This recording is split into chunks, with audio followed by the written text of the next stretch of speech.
Começando agora o programa Navegar é Preciso. Navegar é preciso. Das ondas da internet para as ondas do rádio. Um programa para a malta portuguesa. Lusanet leva aos lusos dos 4 cantos do planeta as notícias da comunidade. Futebol, entrevista, música, cultura, utilidade pública e humor. Enfim, um programa para redescobrirmos nossas origens. Navegar é preciso, viver não é preciso. Navegar é preciso, viver.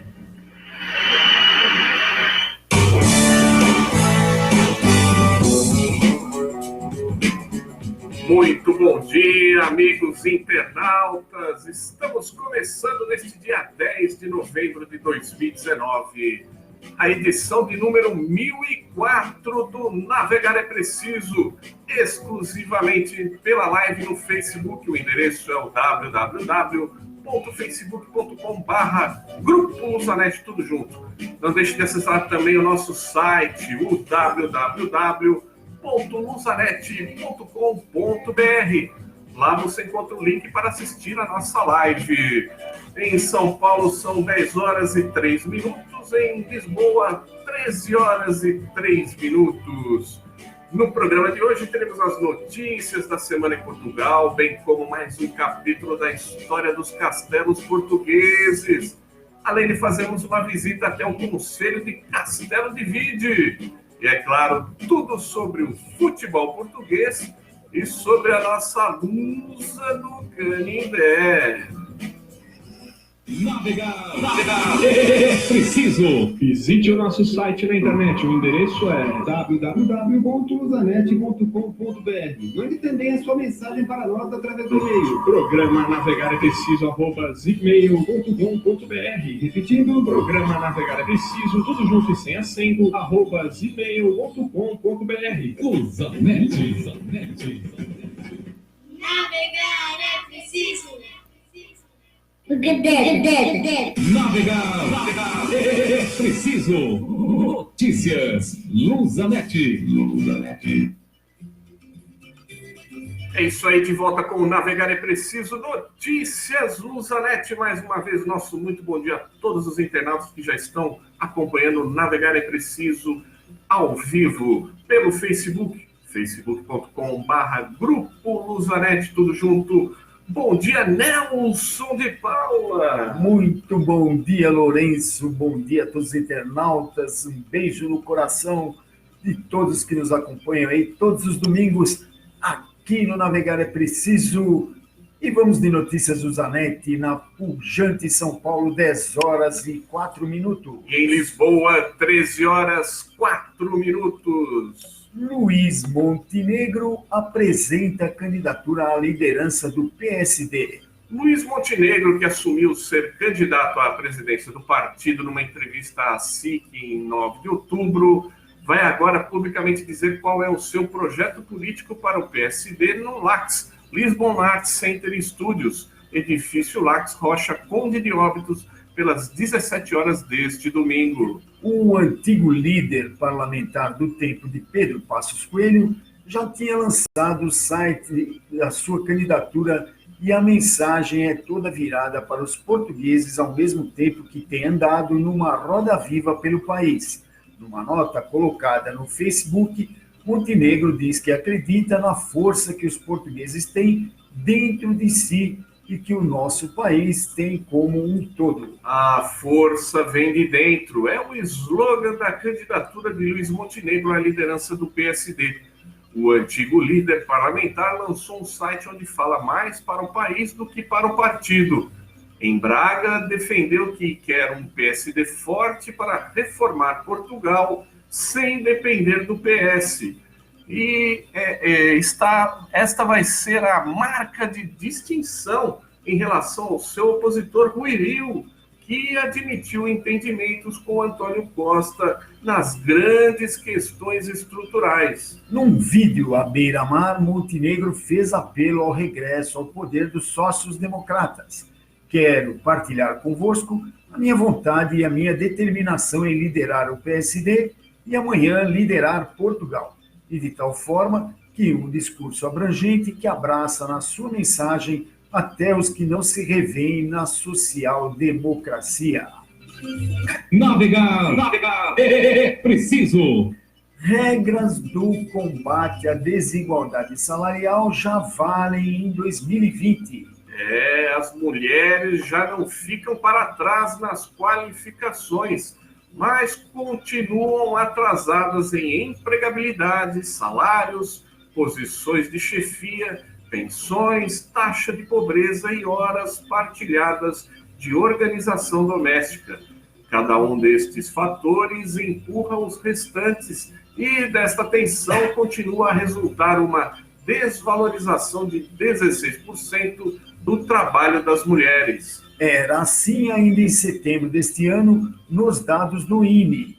Elas levam para casa, ao fim do mês, menos 161 euros de rendimento líquido, num desnível que se aprofunda até os 20% na base e topo das qualificações. Os dados oficiais de ontem, Dia Nacional da Igualdade Salarial, também andam atrasados. São de 2017 e mostram diferenças um pouco menores, 14,6%, uma porcentagem que está baixando desde 2012. O exemplo é Sônia Fernandes. Vai a caminho da aula de contabilidade do Serviço de Formação Profissional de Alverca, enquanto ao lado as ministras do Trabalho e da Previdência, Ana Mendes Godinho e Mariana Vieira da Silva, entram numa sala com formandos. Vão explicar o que o governo pretende fazer para aproximar os salários. Sônia dependia do seu e do que era ganho pelo pai da filha mais nova, emigrado na Bélgica. Dela tinha, ao fim de 10 anos de trabalho, 640 euros brutos tirados da peixaria em turnos também aos sábados e domingos e feriados. Tive de me despistar porque não conseguia entrar em acordo do horário. Tenho 2 filhos e precisava de ter um horário flexível para poder estar com eles. Navegar é preciso. Na nublada São Paulo, 10 horas e 9 minutos. No Porto, 13 horas e 9 minutos. Aprovada videovigilância para parques de Sintra, Cascais, Mafra e Arrábida.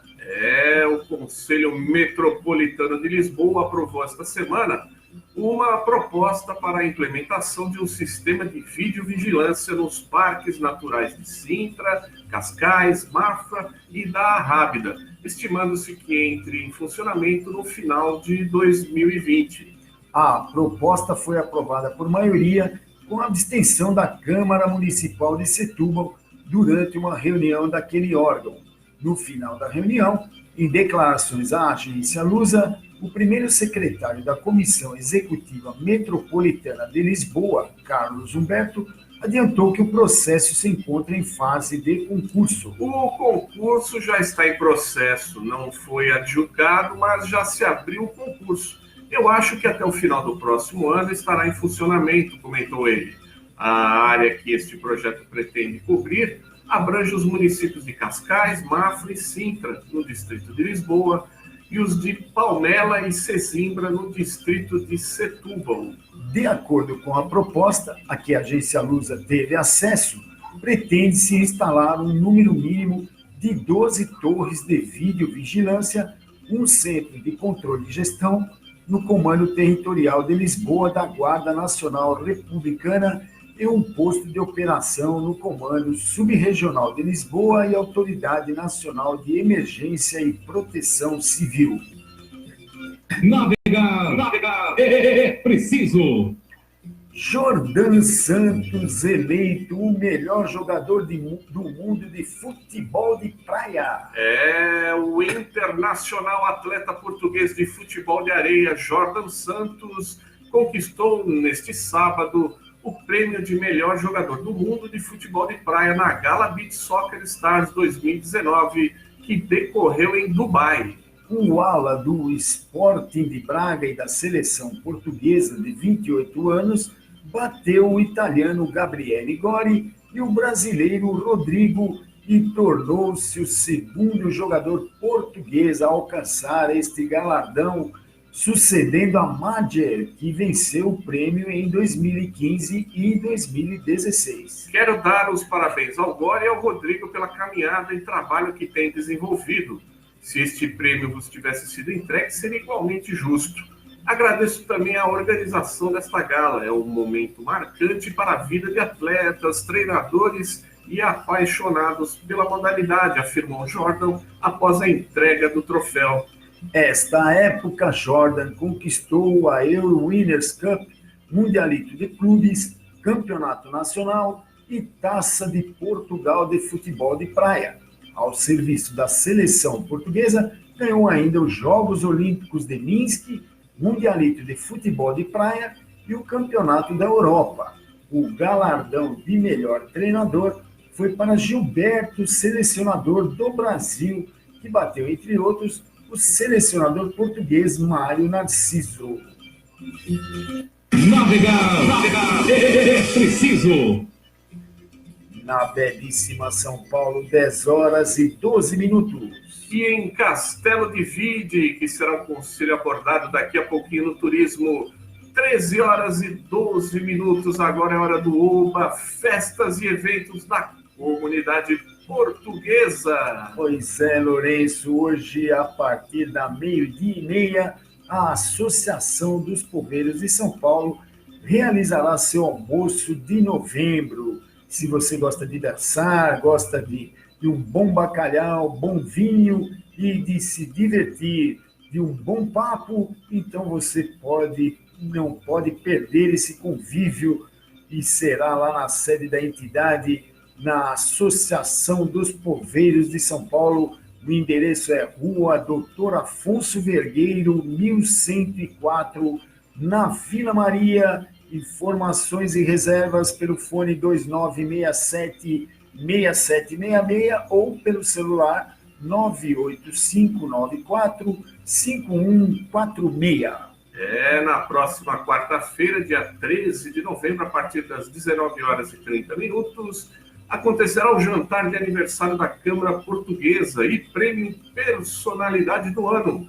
Homenagem ao senhor Rubens Hermílio de Moraes, presidente da Diretoria Administrativa da Beneficência Portuguesa de São Paulo. A realização é da Câmara Portuguesa.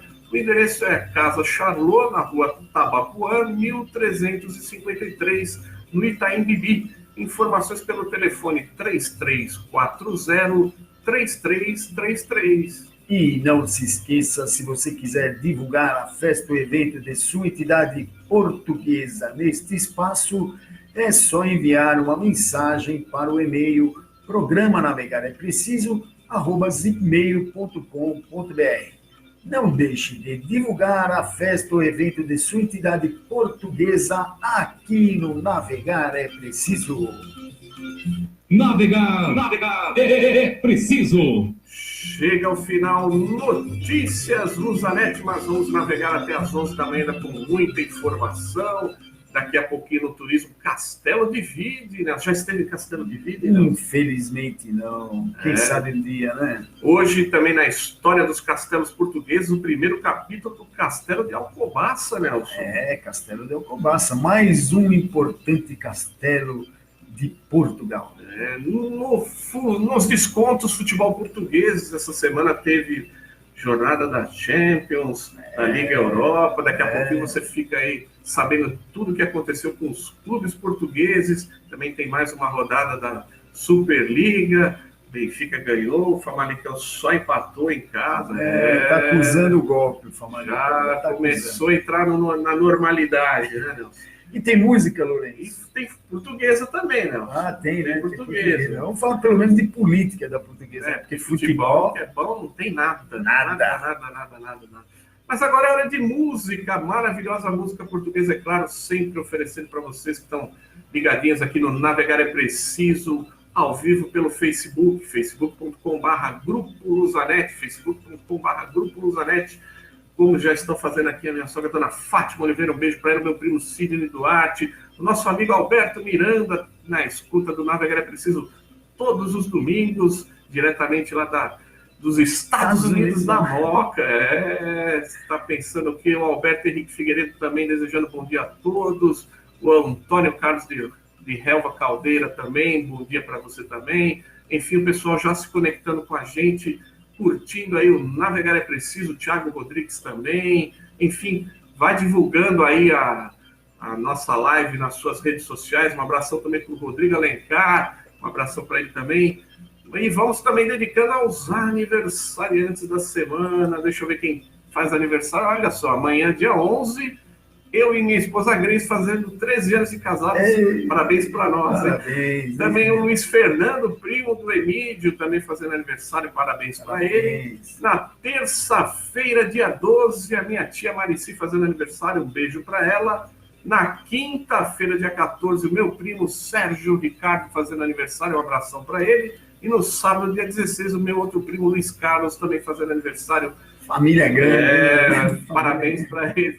Se vai, não divulga para você ver o que acontece. Não, mas tem que divulgar. A gente faz de coração. É isso mesmo. E vamos ouvir com o grupo folclórico Aldeias da Nossa Terra, Vira dos Namorados. Uau.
Navegar é preciso. Visite o nosso site na internet. O endereço é www.luzanet.com.br. Mande também a sua mensagem para nós através do e-mail. Programa Navegar é Preciso @gmail.com.br. Repetindo, programa Navegar é Preciso, tudo junto e sem acento, @gmail.com.br. Luzanet.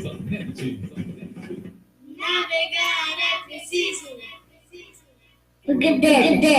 Navegar é preciso. Redescobrindo a comunidade.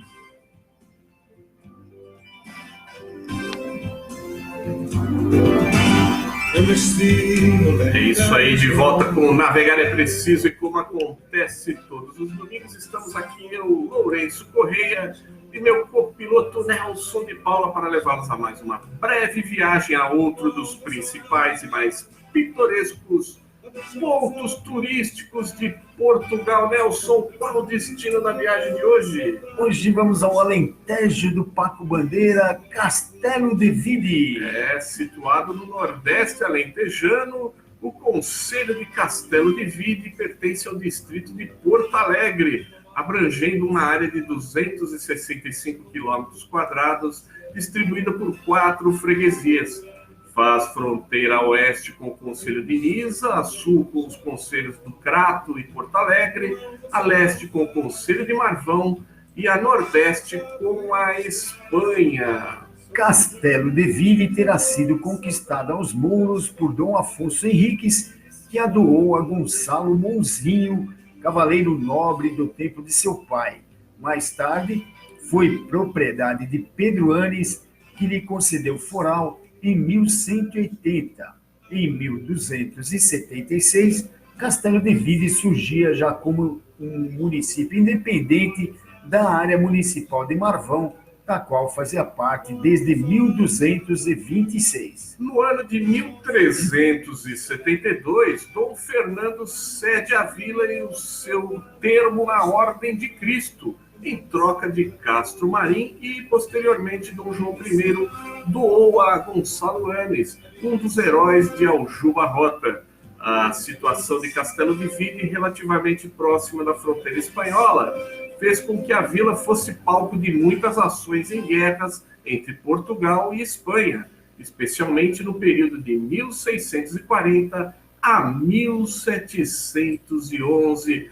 Nelson, já chegamos lá no distrito de Porto Alegre. Como é que fizemos para adentrar Castelo de Vide, hein, Nelson? Os principais acessos são pela ER-246, ligando Castelo de Vide a Porto Alegre, e a EN-246, que liga Castelo de Vide a São Salvador de Aramenha.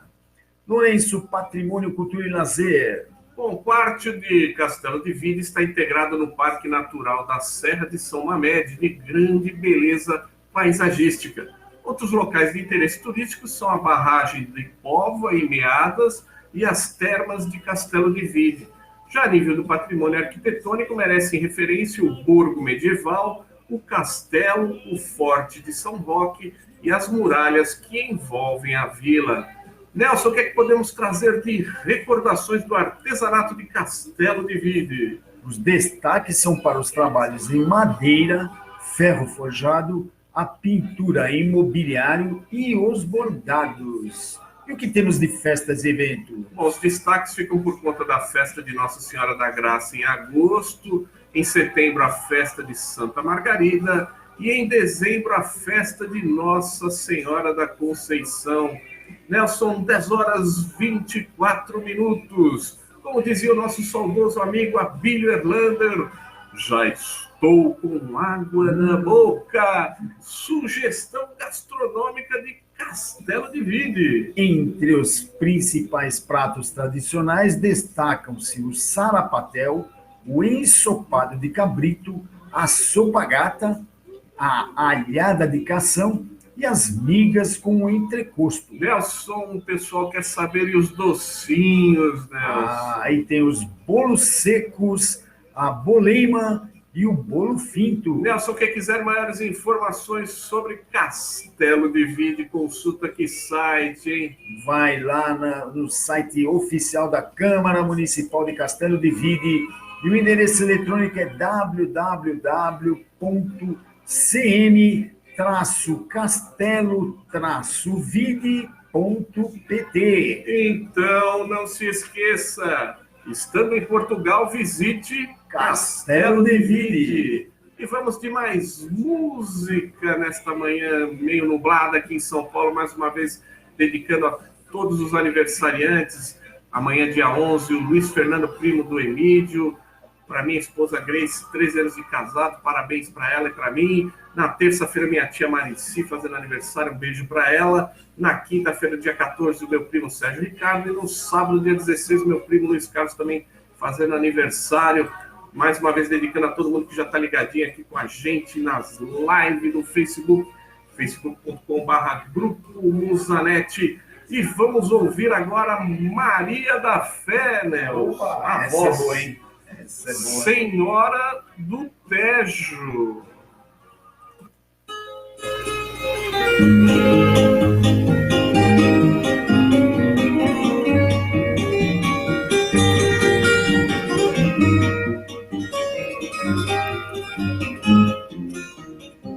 Santa colina, sete versos de Lisboa, sete poemas de rima, nos olhos de uma pessoa. És a cidade mais linda que tem o mar, és a rua da saudade que eu trago no meu olhar. Tens-me de goiaba e um castelo de saudade que dorme na tua cama desde a tua mocidade. Lisboa da Maria, do bairro Alto Valinho, e é no jardim da alegria, na praça do nosso hino.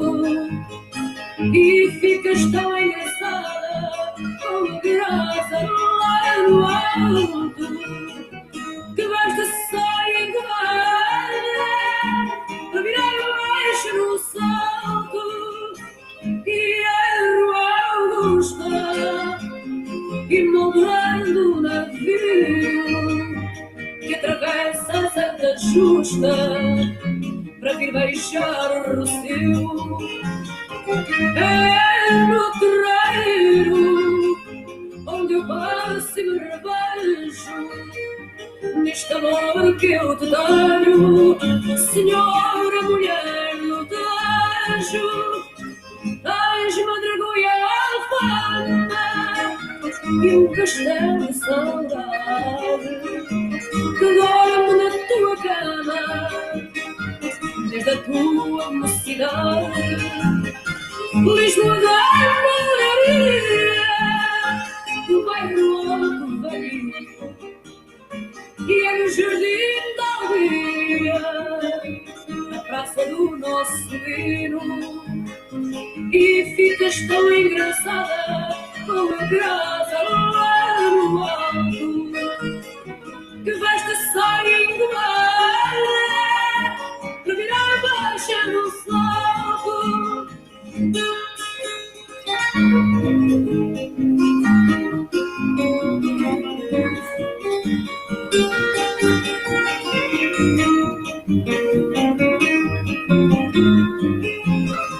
E ficas tão engraçada, com a graça lá no alto, que basta sair do mar para virar baixa no salto.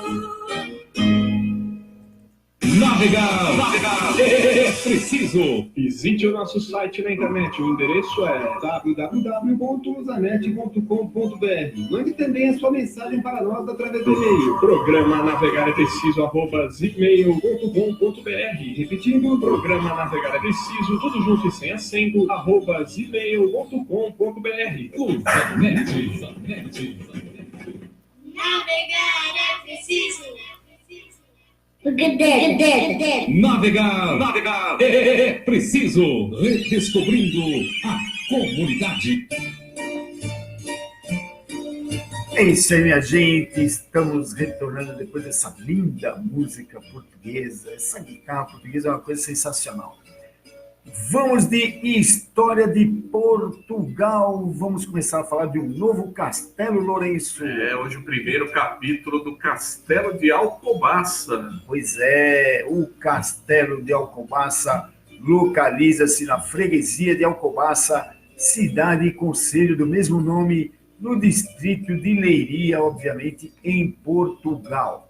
Em posição dominante, a noroeste sobre a povoação, na margem esquerda do rio Bassa, das suas ruínas, tem-se uma bela vista sobre a cidade, inclusive o seu famoso mosteiro, os campos envolventes e a Serra dos Candeeiros. A Serra dos Candeeiros é uma elevação do maciço calcário extremenho, com 610 metros de altitude, e situa-se nos concelhos de Rio Maior, Alcobaça e Porto de Mós, marcando a fronteira entre o Ribatejo e o Oeste. É conhecida pelas suas impressionantes grutas naturais. Aí se situa o Parque Natural das Serras de Aire e Candeeiros. Há controvérsia entre os autores acerca da primitiva estrutura defensiva do local, atribuída ora à ocupação visigótica, ora à muçulmana, da qual uma torre Albarrã é testemunha.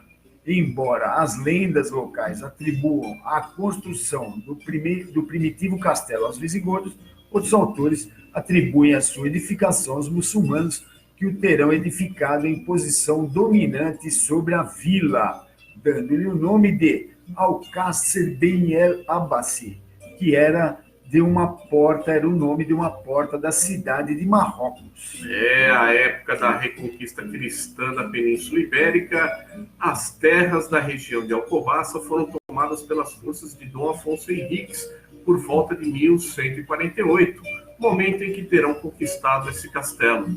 As terras foram doadas aos monges da Ordem de Císter em 1153, para que a povoassem e defendessem, ano em que foi fundado o Mosteiro de Santa Maria de Alcobaça, formando os Coutos de Alcobaça, sucessivamente acrescentados por doações régias e outras. A região foi atacada pelos mouros em 1191 e 1195. Sancho I de Portugal reconquistou a povoação e as suas terras, devolvendo-as aos monges de Císter. A carta de doação de 1191 reza o seguinte: em nome da Santa e Indivisa Trindade, eu, Sancho, por graça de Deus, rei de Portugal e do Algarve, e minha esposa, a rainha Dona Dulce, juntamente com os nossos filhos e filhas, fazemos essa carta de doação e de perpétua segurança à casa de Alcobaça e a vós, Dom Martinho, abade do mesmo lugar, e a todos os irmãos que aí vivem sob regra daquele castelo chamado Abenabesse, que para a honra de Deus vos damos e concedemos. Da carta consta ainda que, para que os possuais perpetuamente, livre de toda ação real e pacificamente, com todos os seus termos novos e antigos, até os limites que possam ser tidos como verdadeiros por uma investigação feita por homens dignos do maior crédito e fé. Olha só que legal, primeiro capítulo do Castelo de Alcobaça, que fica ali em Leiria, né? E como se vê, a história de Portugal é fabulosa, né? A gente vê que aquele pequeno pedaço de terra foi conquistado à custa de muita luta e muito denodo dos portugueses daquela época, que arrancaram a fórceps as terras que hoje compõem o querido Portugal. Semana que vem tem mais história de Portugal, tem mais Castelo de Alcobaça. E agora, Lourenço. Navegar é preciso. Visite o nosso site na internet. O endereço é www.usanet.com.br. Mande também a sua mensagem para nós através do e-mail. Programa Navegar é Preciso, @gmail.com.br. Repetindo, programa Navegar é Preciso, tudo junto e sem acento, @gmail.com.br. Usanet. Navegar é preciso. Navegar é preciso. Nos descontos.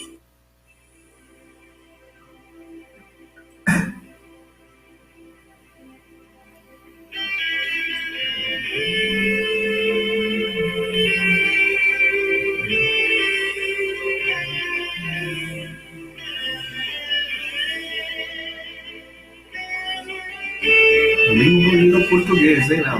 Lindo hino português, anunciando o futebol português. Olha, já colocaram ali os detalhes para você conhecer o Castelo do Guido. Muito legal. Lourenço. Já estamos aguardando o Emílio, o contato com o Emílio para falar do futebol português. Pois é, e o futebol português a gente vai começando a falar aqui das taças europeias. Lourenço, e o Benfica Perdeu de novo, voltou ao normal. Infelizmente, o normal do Benfica nas taças europeias, já desde o ano passado, é perder. Apesar que na última rodada tinha ganho, né, Léo? Finalmente tinha ganho depois de 7 ou 8 rodadas. Contando as do ano passado. O Benfica fez uma campanha ridícula o ano passado, que não condiz com a sua tradição e história, né? E ontem, e nessa semana, voltou a perder e complica, né? Está complicada até a ida para a Liga Europa. Porque o segundo colocado normalmente passa o primeiro e o segundo colocado. O terceiro que vai para a Liga Europa, e nem isso o Benfica está conseguindo. Aliás, jogando na última terça-feira lá na França contra o Lyon, o Benfica, como dissemos, mais uma derrota, fazendo um primeiro tempo muito fraco, onde já sofreu um gol logo a 4 minutos de jogo. Aí fica difícil, não é mesmo, Emílio? É isso mesmo, Nelson. Bom dia, Nelson, Lourenço, Grace, Bom dia. Renatas, tudo bem? Tudo bem, Emílio? Só não tá bom com o Benfica, Camões, né? bom dia, Camões. Alô? Bom dia, pessoal. Tudo bem, Camões? Bom dia, Camões. Tudo. Quem está triste são os benfiquistas, né, Emílio? Mais uma derrota, estava falando aqui, foi lá em Lyon, e uma sapatada que começou logo com 4 minutos de jogo, né? Tomou 1-0, depois tomou o segundo gol aos 33, no segundo tempo aí o Bruno Lage colocou o Severovic, o Benfica descontou perto dos 30 minutos, foi para cima, aí no contra-ataque tomou o terceiro, que deixa a situação encarnada cada vez mais difícil. O Benfica está em terceiro lugar só com 4 pontos, o líder é o Leipzig com 9, o Lyon com 7. Próxima jornada marca para o dia 27 os jogos do Zenit frente ao Lyon na Rússia e do Leipzig contra o Benfica na Alemanha, parada dificílima. Olha, o Benfica está arriscado até a nem ir para a Liga Europa, que dá vaga ao terceiro colocado do fase de grupos da Liga dos Campeões. Pois é, e só para lembrar, o Benfica vai pegar uma parada dificílima no Leipzig. Olha, vai com calma para não levar uma goleada lá, hein? Precisa tomar muito cuidado para não levar uma goleada histórica. Os times alemães costumam não ter piedade. Eu estou avisando desde já, hein? Arma um esqueminha lá bem fechadinho e tenta algum golzinho lá no contra-ataque. E o outro... Tem que ganhar, hein?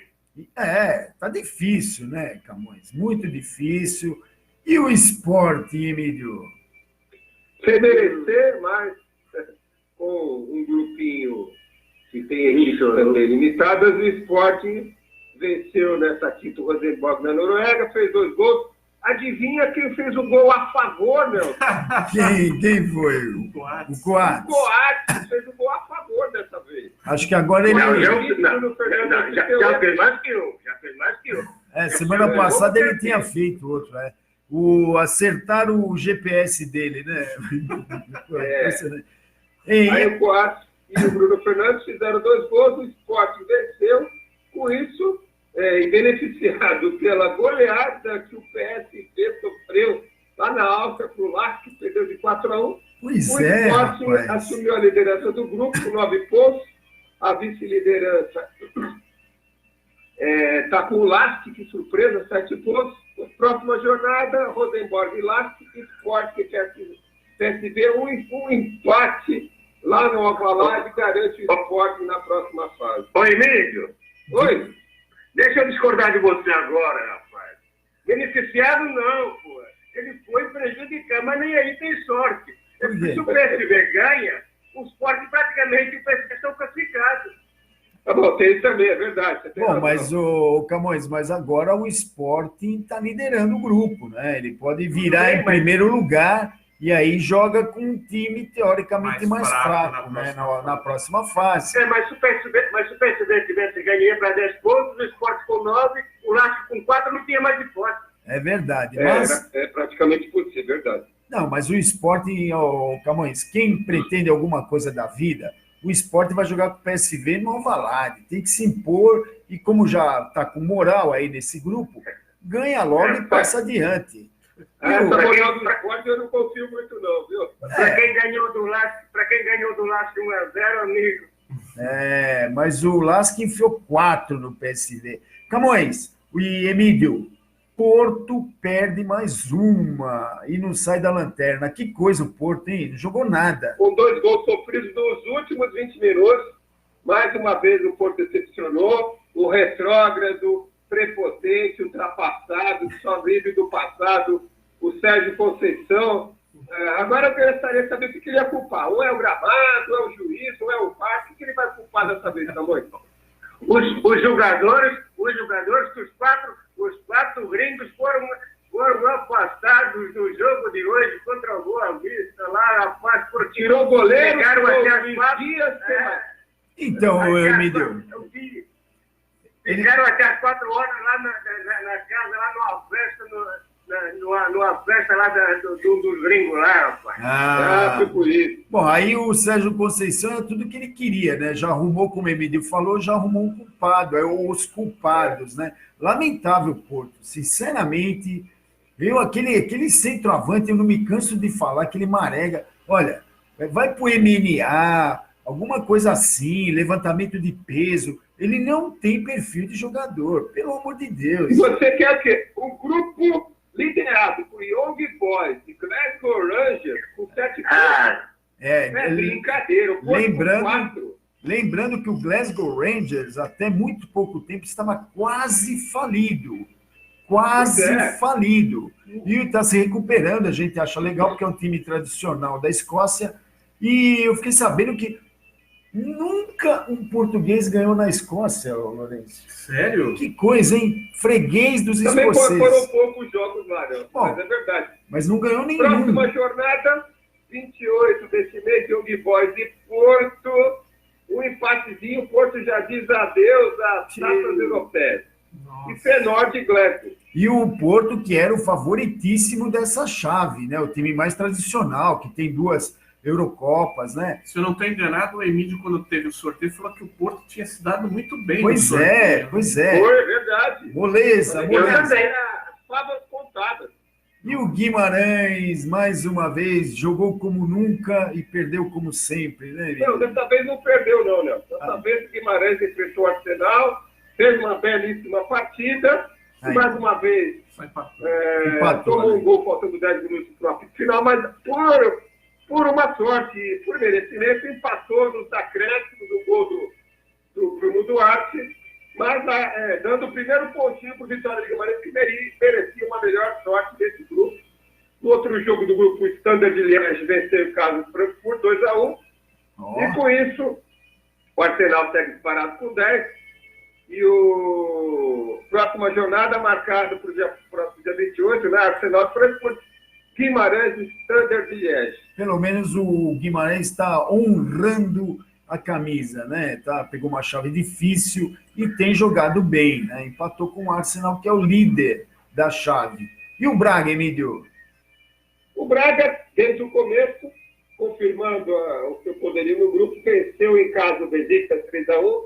Está certo que no final do primeiro tempo o Braga já vencia, mas o Besiktas teve o jogador expulso, o que permitiu aos miotos no segundo tempo só administrar o resultado e fazer mais um gol, faltando 8, 10 minutos para o término da partida, 3-1. Com isso, o Wolverhampton também jogou nessa jornada aí, venceu nos acréscimos Bratislava, então com isso, Braga com 10, Wolverhampton com 9. Próxima jornada, Braga e Wolverhampton. Lembrando que o Braga venceu o Wolverhampton. A equipe portuguesa do Nuno Espírito Santo venceu lá por 1-0. E no outro jogo, Besiktas e Bratislava. Para mim, esse grupo está praticamente decidido. Bom, Camões, Portugal na Europa aí está mais ou menos, né? Tá mais ou menos, sim. Duas derrotas e um empate. Isso. E lembrando que, já que o Guimarães não vai passar, mas pelo menos ele cooperou um pouquinho pro ranking, Sim, onde Portugal vai se distanciando da Rússia. Já está um ponto à frente da Rússia. Isso aí. Emílio, você tem alguma coisa aí do Sporting?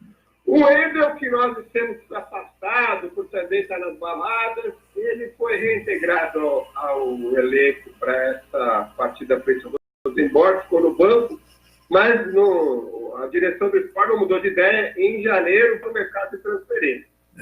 Isso mesmo. A seleção portuguesa foi convocada para os jogos finais pela Euro 2020. Dia 14 recebe a Lituânia e dia 17 joga fora com o Luxemburgo. Novidades: a volta do Éder, o Podense, o Diogo Jota e o Gonçalo Paciência. E as ausências por contusão: Gonçalo Guedes, William Carvalho, João Félix, Rafa e André Gomes. A Ucrânia já venceu o grupo, primeiro lugar com 19, Portugal tem 11 e está acostado ali pela Sérvia com 10. Portugal precisa vencer para conseguir, já sem precisar do playoff, vaga na Euro 2020. O André Gomes teve uma contusão feia, né, Emílio? Feia. O som deu uma entrada nele, mas foi uma entrada de jogo. E aí, na queda, ele bateu no outro jogador e aí fraturou o tornozelo, foi operado e deve ficar afastado de 4 a 6 meses. Outro que foi operado é o piloto de MotoGP, o português, o Miguel Oliveira, ele que houvera caído e depois, no Grande Prêmio da Grã-Bretanha, se recuperou, caiu de novo e agora também deverá ficar afastado do último Grande Prêmio da temporada, porém não se prevê cirurgia. E o Jorge Jesus, hein? Oi? E o Jorge Jesus? Ai, Jesus! O Flamengo do Jorge Jesus, que desde setembro tem os jogos transmitidos para Portugal pelo canal da Federação Portuguesa. Olha só! O Jorge Jesus é disparado o técnico que mais fatura no futebol português, embora, quando ele esteve no Sporting, ele ainda assim ganhava 100 mil euros a mais. Sabe quanto ele ganha no Flamengo, Nelson? 330 mil euros, perto de 1,5 milhão de reais. Muita grana, hein? Porém, o imposto de renda no Brasil, para essa soma, é 27,5%. Em Portugal, é 50%, quase 50%. Meu Deus do céu! Para essa soma vultosa, é quase 50%. O segundo colocado são o Renato Gaúcho e o Jorge Sampaoli. Ambos recebem mensalmente, cada um, 850 mil reais. Minha mãe do céu, não é possível que esse pessoal arruma tanto dinheiro, hein? Mas olha a diferença, é quase a metade do que ele... Pois do Jorge Jesus. E o que você tem mais do... Você tem o Ronaldo Fenômeno, que comprou o Valladolid na Espanha. Você sabe qual é o orçamento do Valladolid? Que é o segundo menor orçamento da primeira divisão da Espanha, o orçamento mensal, meu? 30 milhões de euros por mês. Minha mãe do céu. Quanto ele dinheiro? Comprou e teve agora, essa semana está tendo a Web Summit, o maior encontro tecnológico do mundo, está sendo realizado em Lisboa. Ele afirmou que agora está procurando um clube para comprar e investir em Portugal. Vila Franquense. Eu sugiro... Vila Franquense. Vila Franquense está na segunda divisão, Camões. Mas é um dos especulados. Eu sugiro... Tem mais algum especulado, Camões? Não, por enquanto falamos no Vila Franquense. Eu sugiro Acadêmica para ele. Sugiro Vila Acadêmica. Franca de Xira, é isso? Isso. Eu sugiro Acadêmica para ele. O Cristiano Ronaldo continua batendo recorde com a vitória do Juventus nessa semana frente ao Lokomotiv por 2-1 e a derrota do Atlético Madrid na Alemanha para o Bayern Leverkusen. O astro português carimbou sua presença consecutiva nas oitavas de final da Liga dos Campeões pela 14ª vez e 16ª em toda a sua carreira. Além de conseguir a classificação antecipada, a Juventus assumiu a liderança do grupo com 10 pontos em 4 jogos, seguida para o Atlético em segundo com 7 pontos, mesmo número de jogos. Infelizmente, o Cristiano Ronaldo já começa a sentir o peso das contusões, né? Então é muita pancada e agora, ultimamente, ele tem ficado afastado de alguns jogos da Juventus. E Né? o futebol italiano, tal como o futebol inglês, é mais Pegado. contato físico. O espanhol não é tanto, né, meu amigo? Exatamente, o pessoal na Itália desce a bota, né? A exemplo Aliás, de falei Portugal. desse a bota, essa semana o Flamengo venceu o Botafogo na quinta por 1-0, gol no finalzinho, e o Botafogo caçou os jogadores do Flamengo. E aí, Foi. o Jorge Jesus chegou pro zagueiro do Flamengo e falou: não adiantou bater que vocês perderam do mesmo jeito. Ave Maria! Aí veio o técnico do Botafogo, os técnicos brasileiros, querem ver falado isso, que absurdo! Sei. É o corporativismo do técnico brasileiro que tem que engolir o técnico português, que está, quer ser ou não, muito à frente dele. É o Valentim, né? O técnico do Valentim, é só ver o que o Jorge Jesus está fazendo no Flamengo. Se eu não me engano, é o melhor desempenho de um time no Campeonato Brasileiro, desde o início. Então, Dos pontos corridos. o Flamengo... A continuar nessa toada, pode se sagrar campeão com 4 ou 3 rodadas de antecedência. Ainda mais que o Ontem o Palmeiras Palmeiras só já deu empatou, uma né? escorregada contra o time do Corinthians, né? Então, aí fica difícil, né? Perderam Bom, até pênalti ontem. Camões, e a Superliga, o que temos? Olha, a Superliga, a 10ª jornada terminou com os jogos do Setúbal vencendo o Boa Vista por 1-0, o Portimonense empatando com Santa Clara também 1-1, o Belenenses vencendo o Passo do Ferreira por 1-0, e aqui o sinal triste dessa jornada é que o Tondela ganhou do Sport no finalzinho por 1-0. Ave Maria. Pelo amor de Deus, hein, Camões? O Tondela que está lá embaixo. Minha Bom, mãe do já céu. a 11ª jornada, ela começou na sexta-feira com o Aves perdendo em casa para o Gil Vicente por 2-1. O Rio Ave venceu, isso, mais uma derrota. Eu acho que o Aves, desta vez as armas são pequenas e ele vai cair. O Rio Ave venceu o Setúbal por 1-0. No jogo da noite, o Santa Clara acabou perdendo para o Benfica por 2-1 e acho que também teve VAR por lá, viu, Aimee? Teve, Mas- né? Eu vi, mas aí não sei, não vi direitinho, então não sei. Mas parece que houve um VAR por lá também. Eu vi o lance, Camões. É. Dupla interpretação. Sabe que nem eu cheguei à conclusão realmente sobre o lance. Mas que favoreceu fica na dúvida, quem? fica. Mas favoreceu Ao quem? Benfica. Ah, tá. Só para Ao saber. Benfica. Mas sempre realmente, assim, né? O lance, você tem que prestar muita atenção, deixa dúvidas. Coitado dos times pequenos de Portugal. São sempre Mas na também, dúvida. agora você falou tudo, Nelson, porque também, no jogo do Tondela, rapaz, o cara deu um cartão vermelho pro cara do Tondela, depois foi lá o VAR, foi lá de novo, e olhou e botou para trás e tirou um cartão vermelho, rapaz, deu um amarelo. Olha, Coitado realmente dos times pequenos. você está E falando ontem, disso. Camões, teve um jogo, o Famalicão venceu o Moreirense por 3-0 Que e isso? tomou um empate. Tomou Nossa. empate, exatamente. Acabou empatando 3-3, mas o Famalicão também teve um jogador expulso. E o Ah, Famalicão já isso, está né? acusando, hein, o Emílio Camões? Está acusando. Tá, demorou, né? Agora, os jogos de hoje.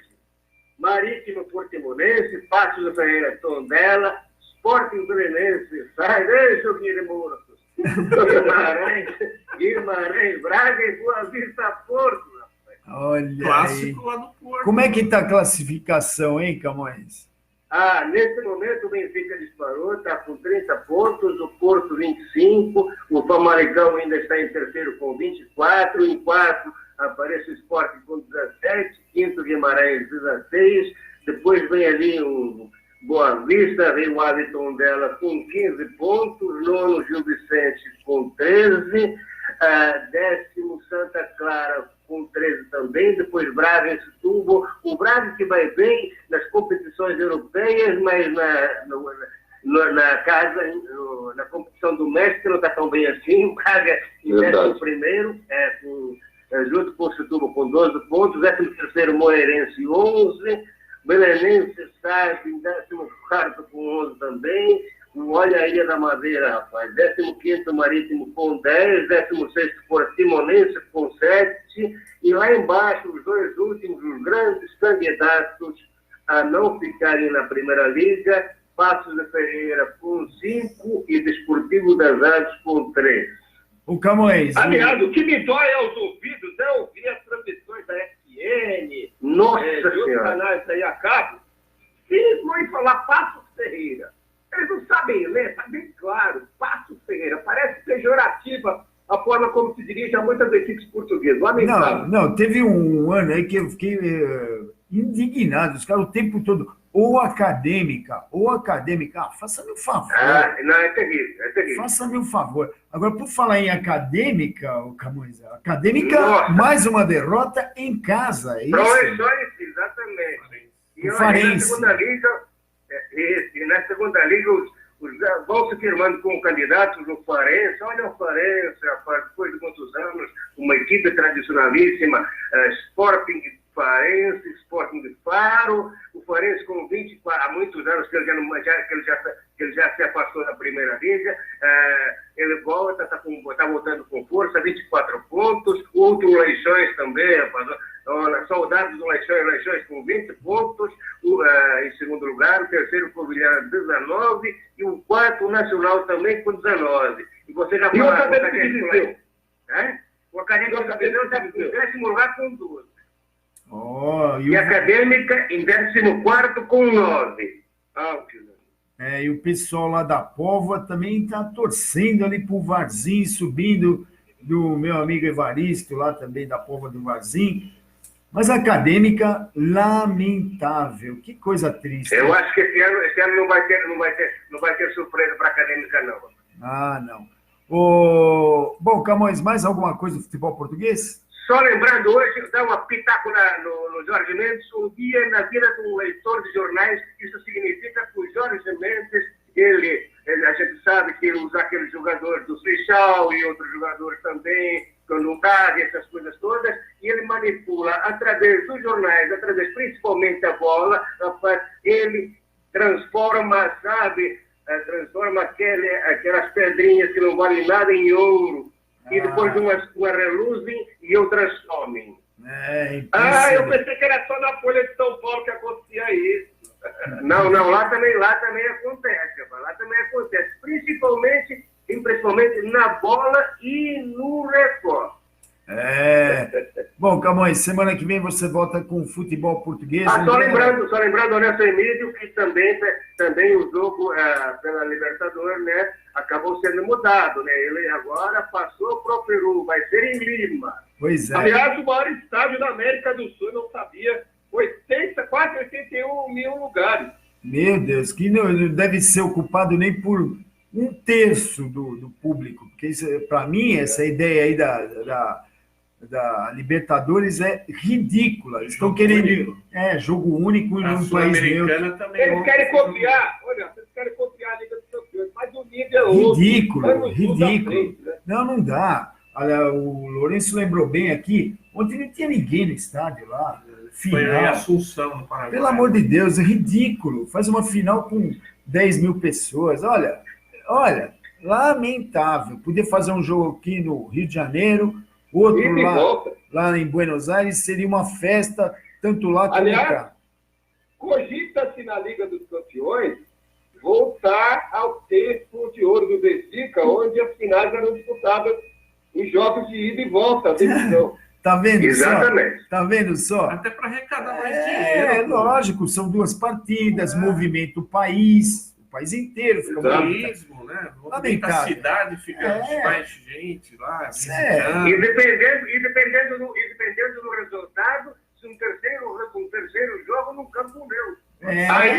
Aí sim. Exatamente. Exato. Bom, como era antigamente. Eles fizeram mais isso também porque o ano passado, acho que foi o ano passado que deu aquela briga de Boca e River lá. Foram lá para a Espanha. Aí acabaram jogando o segundo jogo lá em Madrid, né? Lamentável. Bom, Camões, fica ligado. Semana que vem você vem com mais notícias do futebol português. Um grande abraço. Um abraço. Na navegar é preciso nos descontos. Lusa do Canindé, o hino é lindo, hein? Mas a Portuguesa... Bom, ô Lourenço, agora nem Gramado temos mais, né? Então arrecada o dinheiro e tal, com os eventos, e agora tem que reformar todo o gramado. Você já viu a foto do gramado, Emílio? Aliás, a atual diretoria resolveu só agora fazer essa junta para dirigir o futebol, mas na verdade eles querem não perder o negócio do futebol. Para coagir, caso a chapa opositora besta, coagi-los a não mudar o técnico para dizer, a Portuguesa vai gastar, vou mandar embora, entendeu? Mas não tem choro nem vela. Se a chapa opositora vencer, não fica um. O Emílio, mas precisa ver.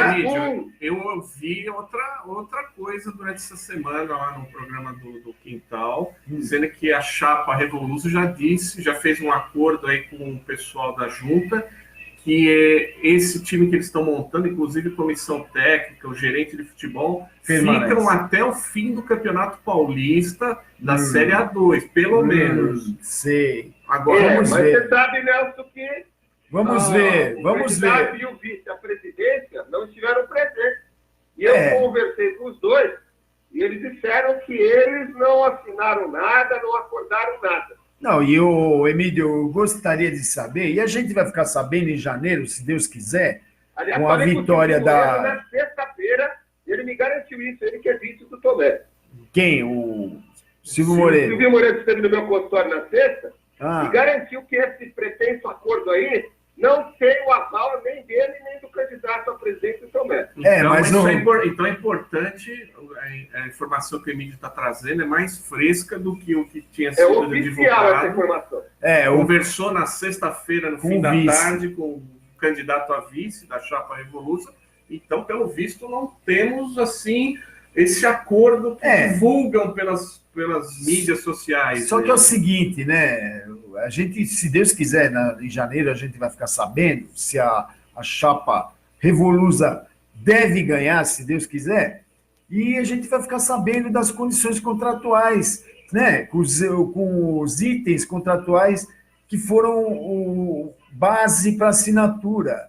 Porque precisa ver, de repente, o cidadão agora, aí, o atual presidente, deixou um pepino, né? Deixa assim multas de rescisão contratual absurdas que não possam ser cumpridas. E aí você já põe goela abaixo da nova diretoria uma comissão, né? O gerenciamento de futebol.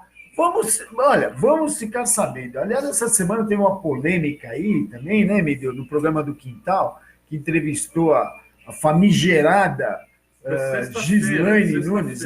Inclusive, ela disse que já conversou com o Tomé e com o Silvio Moreira. Um pré-acordo. E ela apoia. Ela apoia. Inclusive, ela deixou bem claro o que nós já falamos e cansamos de falar aqui, tecendo críticas ao atual presidente e ao amigo dele, o tal de Castanheira. Ela disse o que nós já hubiéramos dito há muito tempo.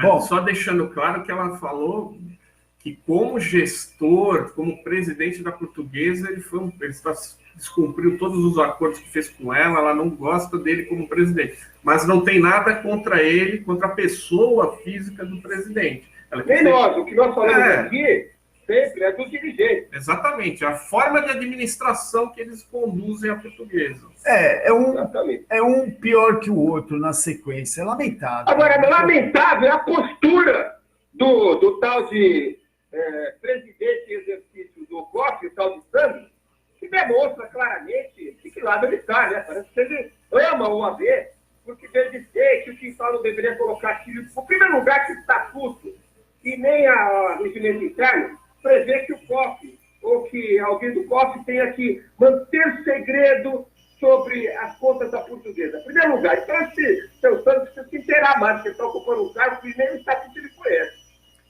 O problema é o seguinte, a ideia do Quintal, a gente conhece muito bem o Quintal, a ideia do Quintal é tirar da Gislaine informações para que todos saibam o que realmente está acontecendo. Transparência. Exatamente. É importante. Eu também odeio essa fulana, né? Mas eu acho que... Você conhece o estatuto? Tem alguma cláusula de confidencialidade no estatuto? Não existe isso. Não tem. Mesmo porque isso é um caso que já está mais do que devassado, todo mundo sabe, né? Agora, os detalhes é que são importantes, que foi a ideia do Quintal, de colocar as coisas para que os conselheiros, sócios, fiquem sabendo o que realmente, ouçam os dois lados para saber o que realmente está rolando debaixo do pano, né? Ninguém está lá para dar camisa para a Gislaine, né? Eu tenho certeza que não foi essa a ideia do Quintal. Aliás, ele se declarou aí nas redes sociais dizendo exatamente isso. A ideia é apurar e levantar os problemas da O Portuguesa. Quintal fez o que o AP já houvera feito em várias oportunidades quando ele tinha um programa de rádio. Exatamente. Bom, já temos a data da eleição.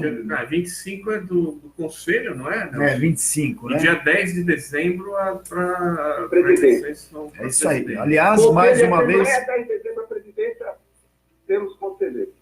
Mais uma vez eu lembro aqui que eu sou o candidato, se você acha que eu mereço o seu voto, Nelson Miguel Marques Paula, número 142, conto com o seu prestígio e desejar, agradeço a todos. Representante a chapa Revolusa, que tem o Lambão, candidato a presidente da Assembleia, o seu Vital Vice, o Narciso Pereira, secretário, e o Gustavo, segundo secretário. Gustavo, meu filho, vai colaborar aí com a Assembleia, estando ao lado do grande Lambão, do seu Vital e do Narciso. Deixa eu perguntar uma coisa, no dia 10 vai ter eleição para presidente do Conselho também ou não? Vai continuar Então, no dia 25, elege-se os 40 novos conselheiros e a chapa da Assembleia. É isso aí. E depois, em dezembro, os conselheiros eleitos, já junto com os antigos, elegem um novo presidente. Presidente da diretoria. Diretoria. Ou seja, Quem elege o presidente da diretoria são os conselheiros que foram eleitos dia 25, junto com os antigos. Em dezembro, elege o presidente da diretoria. O João permanece o presidente do conselho. O João Bento e o Arthur Cabreira, eles continuam por mais tempo, é isso? Até dezembro eles ficam e eles promovem agora, em função da mesa do conselho, promover a eleição para novos conselheiros e para a mesa da Assembleia. Mas eu digo para a mesa do conselho, Emílio. Até quando? Também, em dezembro também se elege nova mesa do conselho. Então, é isso aí. Então, e eles podem se recandidatar? Podem. Se quiserem, podem. Aliás, eu não escutei nada a esse respeito, né?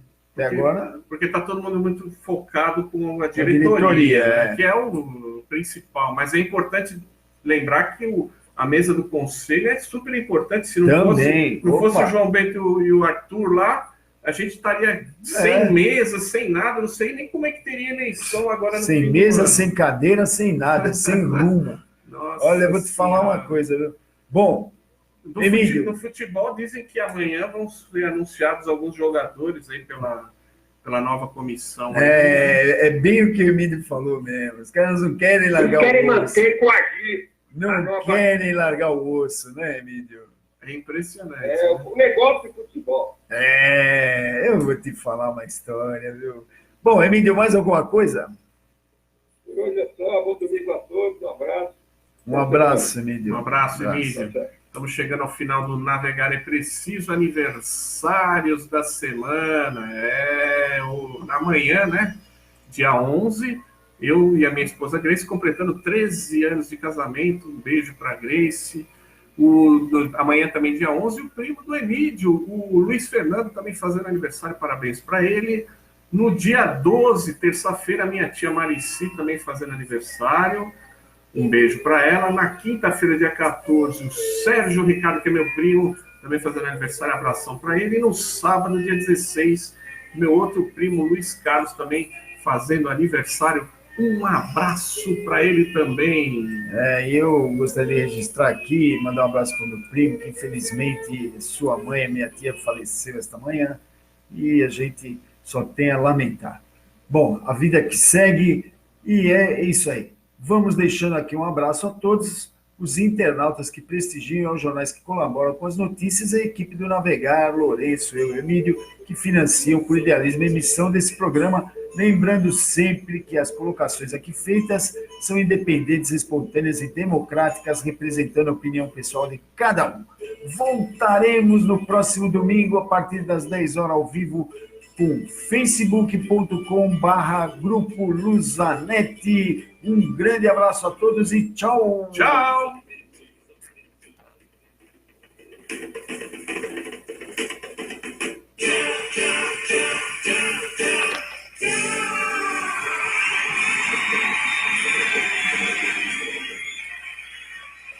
Luzanetti.